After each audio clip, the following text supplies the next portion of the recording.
ಭಾರತದ ಮಡಿಲಲ್ಲಿ ಸಂಸ್ಕೃತಿಯ ತವರಲ್ಲಿ ಕೊನೆಯಾಯಿತು ದಾಸ್ಯತನ, ಹಸನಾಯಿತು ಆಜಾದಿ.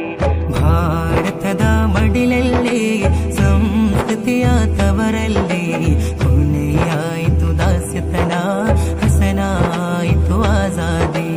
ಈ ಹೃದಯದ ಮಿಡಿತದಲ್ಲಿ ವೀರ ಯೋಧರ ಕಥೆ ಇರಲಿ, ಹೇಳೋಣ ಒಂದಾಗಿ ಜೈ ಭಾರತ್ ಜೈ ಭಾರತ್. ಭಾರತದ ಮಡಿಲಲ್ಲಿ ಸಂಸ್ಕೃತಿಯ ತವರಲ್ಲಿ ಕೊನೆಯಾಯಿತು ದಾಸ್ಯತನ, ಹಸನಾಯಿತು ಆಜಾದಿ. ಈ ಹೃದಯದ ಮಿಡಿತದಲ್ಲಿ ವೀರ ಯೋಧರ ಕಥೆ ಇರಲಿ, ಹೇಳೋಣ ಒಂದಾಗಿ ಜೈ ಭಾರತ್ ಜೈ ಭಾರತ್. ಭಾರತದ ಮಡಿಲಲ್ಲಿ ಸಂಸ್ಕೃತಿಯ ತವರಲ್ಲಿ ಕೊನೆಯಾಯಿತು ದಾಸ್ಯತನ, ಹಸನಾಯಿತು ಆಜಾದಿ. ಭಾರತದ ಮಡಿಲಲ್ಲಿ ಸಂಸ್ಕೃತಿಯ ತವರಲ್ಲಿ